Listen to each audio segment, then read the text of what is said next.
It's no surprise that so many people today have a great deal of uncertainty about where life, the world, the economy is going.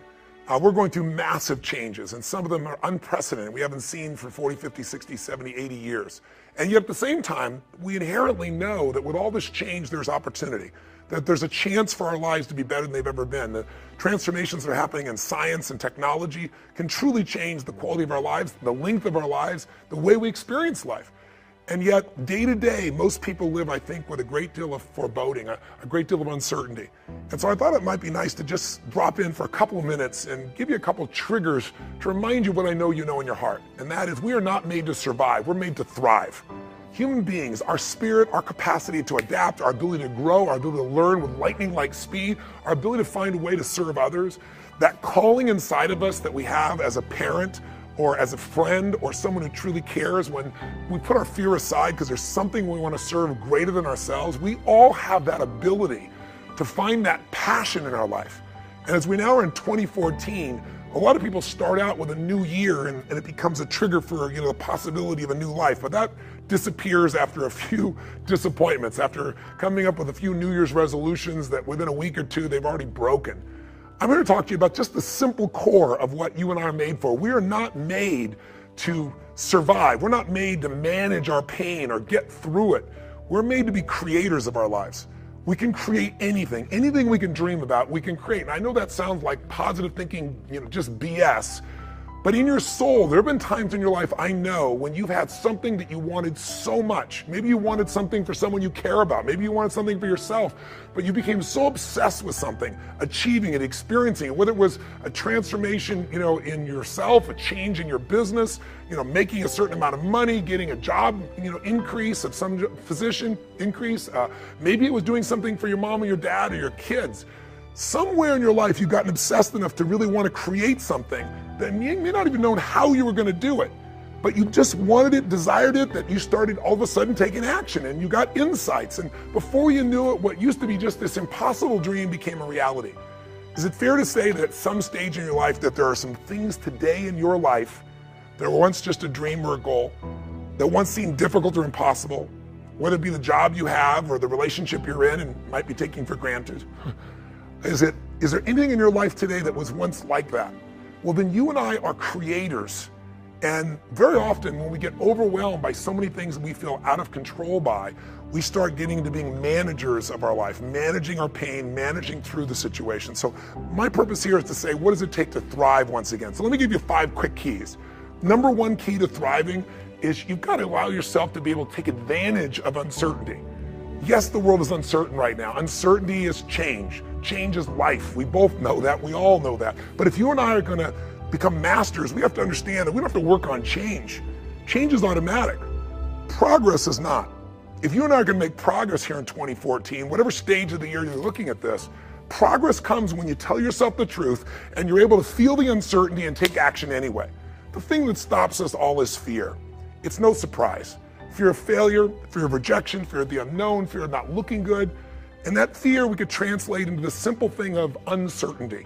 Now, when you look at someone who's incredibly successful, you look at someone who's truly a leader in their life or in their field, the one thing they have in common is they exude this sense of certainty. Now, where's that come from? Is it inborn? Are they lucky? Are things just going their way? No, great leaders know how to step in the uncertainty and bring the certainty to the situation. Most people in life, we really feel like the level of stress in our life comes to how much of life do you feel like you control, or how much does life control you? Do you tend to control more of what's going on, or events controlling you? It's very easy to have those events start to take control unless we take control of what's between our ears, our own mind. You see, what you and I focus on massively affects how we feel, whether we're thriving or surviving. If you focus on what you can't control, if you focus on the past, if you focus on what's missing from your life constantly, that pattern of focus will make you frustrated, overwhelmed, depressed. It won't even matter if you're, taking antidepressants. If you keep focusing on what you can't control, what's missing from your life, you're going to feel depressed still. You can take as many antidepressants as you want. Focus equals power. If you want to thrive, you got to focus on what you can control. You got to focus on the difference you can make. You got to focus on what's already in your life that you're grateful for. And I have a little process here at the end that's my gift to you, which is just a simple ritual that can bring you back to this place. So one thing that leaders do is they focus on the things they want, they focus on what they can control, they focus on what they have a combination of gratitude, strength, and commitment. They really unleash the second element. They have a vision. They have something that they're after, something they want to create, something they want to contribute, something they want to give, something they want to make happen. And that's when you become a creator again instead of a manager of life. And it's easy to lose that sense of vision in your life through disappointments. Hey, we've all had them. You get all excited about something and then, life seems to crush it. Somebody betrays you. You betray yourself. You don't follow through and then you don't trust yourself at the same level. What makes somebody a leader is they build this certainty, and not only with focus, not only do they get a vision for what they want, but they bring that certainty in their body. Listen, if you've ever been to one of my live events, you know that one of the greatest things about, let's say, Unleash the Power Within is you go through a weekend where you literally train your nervous system to have certainty. I mean, how the heck do we get people to storm through fire?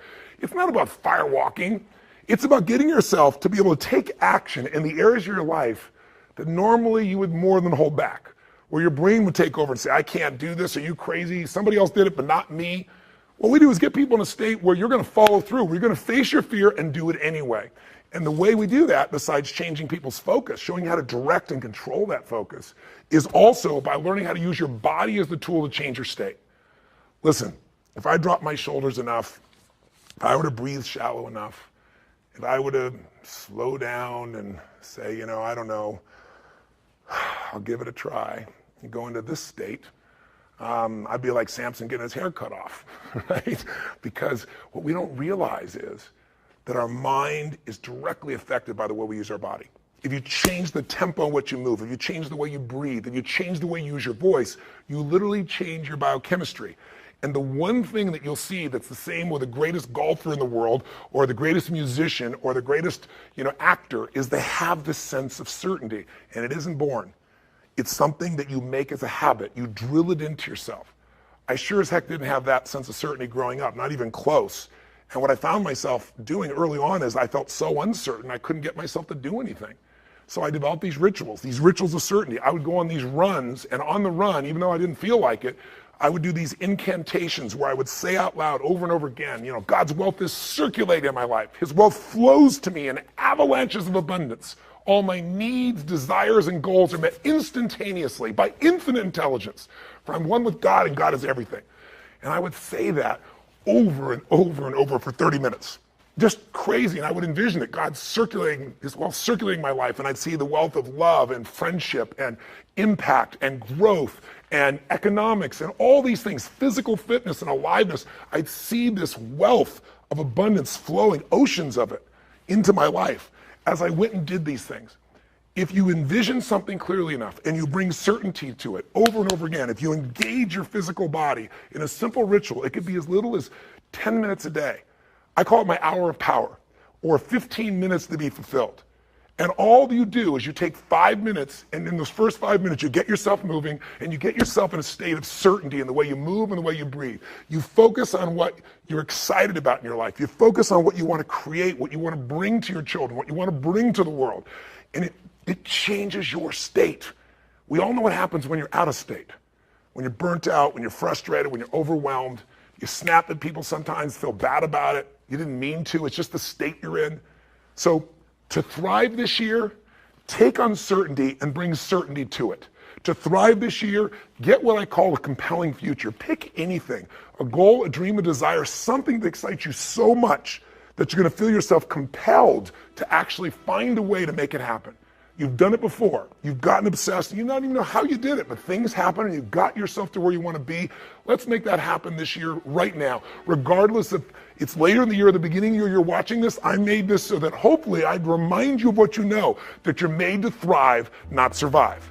What's the third element that makes somebody an effective leader, makes them a thriver, even when the environment is crazy? Well, they bring certainty to uncertainty. That's leadership skill, by focus and physiology. By the way they move, by the way they breathe, by what they do. They bring that certainty because there's something they want so bad that it makes them overcome the fear. They focus on what they want to create, what they want to give, not, oh my God, what if I fail? But the third thing they do is they're decisive. Listen, nothing changes your life like decision. I mean real decision though. Not where people go, well, I'll try, or I kind of decided I want to give this a shot. The word decision comes from incision in Latin, to cut off from. And when you make a decision, you cut off from any possibility except the thing you've committed to. As I always tell people, if you want to take the island, burn the boats. I mean, if you make a real decision, every bit of you is committed to something, it's amazing how life will move for the force of nature of a human being, man or woman, that says, this is how it will be. I don't know how I'm going to get it done, but I know this is what I'm going to do. I know why I'm going to do it. It was Martin Luther King who said, any man who hasn't figured out what he's willing to die for isn't fit to live. If you can find something you're so excited about, if you can find something that will drive you with that certainty, and you add to that decisiveness, you can change anything. You don't like your job, change it. You go, oh, but there's no jobs out there. Bull, right? Change it, start the job, change who you are in the job where you are, and enjoy yourself. Change your perception, change your appreciation, change your gratitude, change your daily rituals so you start to enjoy things, change what you notice. Change from trying to get something to trying to give something. The whole game will change. Decisiveness is the ability to make a decision even though you're uncertain once again. What keeps people from making a decision? Fear of failure. I remember I had a chance to get to know General Norman Schwarzkopf during the time in which he was commanding our forces, an amazing man. And he would step over there in Desert Storm, as they called it in those days, and he could command a guy that was just brilliant. You know, an officer who came out of, Harvard or background at Princeton, and he could take a kid from the inner city and just have that same command and connection with them. And I think part of what they respected about him is he respected everyone himself. He had this connection with people. But the other thing everybody respected was the man was decisive. And I asked him where he developed that decision-making capability, just the willingness to just make a decision and trust. And he said, Tony, I'll tell you where. I worked for this general when I was very young. And I was his assistant. And he said, I remember there was a research project that the Pentagon had worked on for that time. He said, if I remember right, like 5 years. And there were arguments. It was a very strategic decision for where the Defense Department was going to move towards in the future, how they were going to operate. And he said there were arguments for both sides. And for 5 years, they'd gone back and forth and nothing was resolved. And they came to the general that he was serving at that time as the assistant. And they had a meeting, and the meeting lasted 1 hour, and at the end of the hour, the general stood up and said, do that. And he picked one of the two, and he did it with absolute certainty. And in the military, you salute, and you take your orders, and you go. He said, but Schwarzkopf said he was just curious, really curious, to know, how could he get up and make a decision like that? Because Schwarzkopf said, I was the one doing all the research, and there was loads and loads of research, and I know he hadn't read it all. And he said it bothered me that he'd just make a decision like that without knowing everything he could possibly know. And so he said, Schwarzkopf said, I finally went to him and said, sir, permission to express myself freely. He said, permission granted. He said, sir, how could you make that decision? He said, there are reams and reams and reams of information. You had a 1 hour meeting, you heard 20 minutes of discussion for both sides, and you decided the entire direction where things are going to go for the armed services, for this part of the armed services. And he said, how could you possibly do that? You don't have all the information. He said, no one does. In fact, information is important to an extent, but ultimately action is what needs to be taken, and someone needs to decide. He goes, well, how do you know you made the right decision? He said, no one has made a decision, young man, in 5 years and half a decade. What I decided will be right, because either we'll put all our resources and we'll make it right, or if it's wrong, we'll discover that quicker than sitting on the fence for another 5 years, and we'll find out it's not right and we'll change. Leadership is making decisions. If you're going to lead your own life, you got to make decisions. And what Schwarzkopf said is he realized rule number one in life is when put in charge, when put in command, take charge. Make the decision. If it's right or wrong, you're going to find out quicker than if you sit around. And the interesting thing is the more you make decisions, the better you get. What makes somebody a leader? What makes somebody a leader is they're willing to make the decision other people won't make. They want to put themselves on the line, knowing that you're going to be wrong in some of those decisions, but you're going to find out quicker, and you can simply adapt and change your approach to still get where you want to go. Be decisive. Don't like your body? Change it. Don't like your relationship? Change it. Start by changing you. If you've changed you, it's still not right, then change it. But the way you make any change happen starts with a decision. All action, all results are mothered or fathered, if you would, by a decision. What's one small decision you can make right now that would take you in a direction you know you need to go? What's a big decision that might be really tough, but if you really made it, truthfully, it would take you on a new direction of your life, because whatever direction you head into will lead to an ultimate destination or destiny. When you know what's right, it's time. When you're still fearful, it's still time. You want to change your life? Decide. Decide something you're going to do. Decide something radical. Commit an act that moves you forward instead of thinking more, because we all can get caught up. I tell people, you get in your head, you're dead. The brain is a great thing to strategize with, but there's a point in which you got to get back in your heart and you got to put yourself on the line and do something. So if you're going to thrive this year, bring certainty to your decision making by just putting yourself in that state and trusting. Trust your creator, not just a manager of life. What do you have to do? Get a vision for what you want. What else? Decide. And step 4, real quick, act. There is no such thing as a decision without action. A real decision, you cut up things off and you make it happen. You do something. And I've always found in my life, never leave the sight of making a decision to something that's important without doing something in that moment that commits you to follow through. Take some action in that moment. Because otherwise, here's what happens. You get excited or something makes sense to you, you're passionate about it, and you go, I'm going to go do this. And then you go home and you get caught up in emails and phone calls and other people needing things from you. And the next thing you know, you're out of state and you don't follow through. Has it happened to you before? I can promise you if it hasn't, it will in the future. People that succeed, when an opportunity is there, they trust. They trust. If I'm going to thrive, this is here in my life for a purpose. Life isn't happening to me. Life is happening for me. And even this pain or challenge or this opportunity is something I'm going to find a way to make use of. I need to make a decision, and I need to do something right now to move things forward in the direction of what I really want for my life. Even if I don't know the final destination, I need to move in that direction. I need to take some form of action. Most people, they have all these visions. Maybe they start to make a little sort of decision, but they don't make a real decision because they don't act on it. And if you don't act on it, your ideas, your dreams will die in your mind. They'll die on your lips. And think about it. Most people in North America, around the world, the Western world, are they truly fit, strong, and healthy? Do they truly have a relationship that's totally passionate? Do they love their work? Are they economically free? The vast majority, you and I both know the answer is no. If you want to be like most people, then what you got to do is figure out how to survive. If you want to lead, you got to thrive. And you have that capability, and you're probably already doing it. I'm probably speaking to the choir to some extent. If you're still watching this right now, you've turned me off as a raging maniac who's on a rant, because that's what I am. I'm on a rant right now. A rant to call to your soul to say, no matter how great life is, take it to the next level. Find the way to thrive on the very things that stop other people in their tracks. Thrive on what produces fear inside you and in other people. Thrive on something that you envision that you have a higher purpose for. Thrive by being decisive. Thrive by taking massive action. And if the massive action doesn't work, if what you try doesn't work, just simply try something else. And if that doesn't work, try something else. If that doesn't work, try something else until you find what works. Now you can speed that up by modeling, by finding somebody who's already getting the results that you want to get in your life. Somebody who already has lost 30 pounds and kept it off. They aren't lucky, it's been 5 years. Somebody who started with nothing and now they're financially free and their family has an extraordinary quality of life. Why not figure out what they do? Somebody who truly is happy, not because everything's going their way, because they find a deeper meaning and a richness in everything around themselves, whether it be their children or nature or even problems. Because obviously, if we had no problems, we feel dead inside. Problems can either destroy you or call you to become more.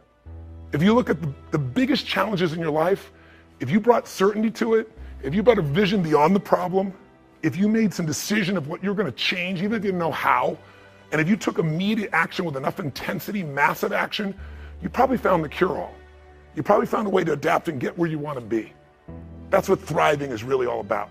But the ultimate thriving is not just breaking through and making things happen. The ultimate thriving for this year or any year of your life is to remember the secret to living is giving. It's to, as corny as that sounds, it's to connect to something bigger than yourself. And it can be done so easily. It can be done right there at home. Instead of running past your kids, looking at your phone, it's stopping connecting. It's kissing your spouse in a way where those sparks happen, like when you first met, instead of how you doing and moving on.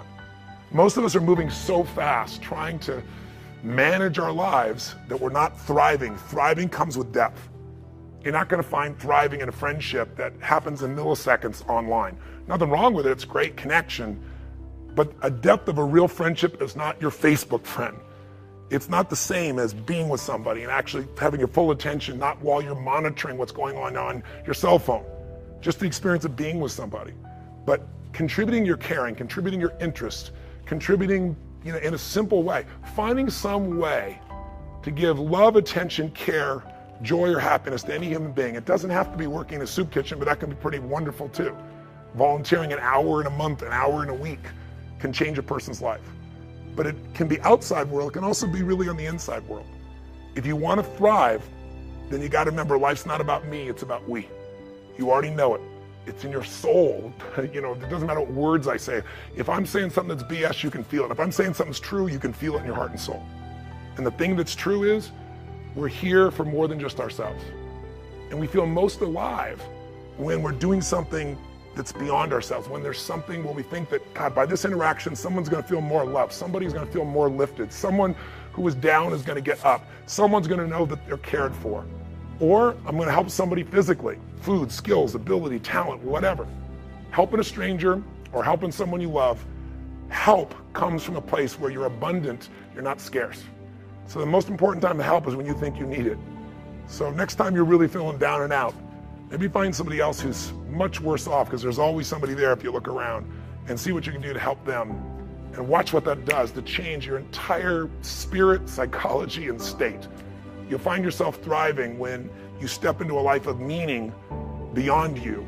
And ironically, life's about you too. And when you're in that thriving state of growing and giving, in that state of certainty, in that state of a vision of what you want with a sense of purpose, in that state of decisiveness, in that state of action, in that state of giving, God, all hell can be breaking loose and you're still gonna thrive. All hell can be breaking loose and you're having a great time.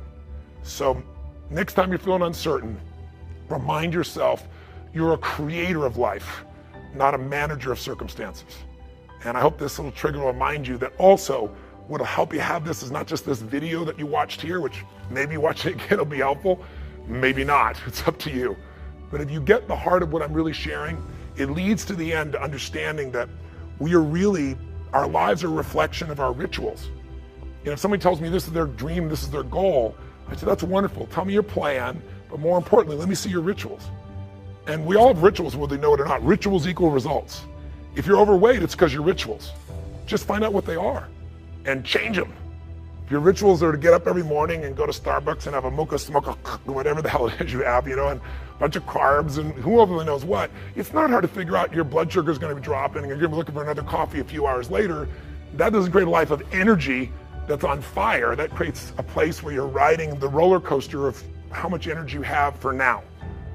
There's an unlimited level of energy with a different ritual. When you start out your day doing what I call really my hour of power or my 15 minutes to be fulfilled. So at 3 or 4 days a week, 5 days a week, it took 5 or 10 or 15 minutes, one every now and then, you'll get so much momentum, you'll give yourself an hour for yourself, an hour to connect to what matters most, an hour to be grateful, an hour to get strong, working out, at least 15 minutes. I'm gonna tell you, it'll frame your life in a different level and you'll find yourself thriving. So take a look at what rituals you have that don't work and what might be some new rituals. Like instead of focusing on what you don't have, being truly grateful for what you do have. Instead of focusing on what you can't control, think what you can do right now to participate in your own rescue, not waiting for someone else to do it. Rituals define us. And so my hope is maybe these 5 things to thrive can trigger you to get in a state where you create some new rituals and that they will create the habits and the experiences of the life that you desire and that you deserve. So that's my rant. I hope it touched you. If it didn't, I apologize because my intent is pure. Blessings to you, and I hope I have a chance to serve and see you soon, maybe at an event or somewhere else in the world. And live strong and live with passion.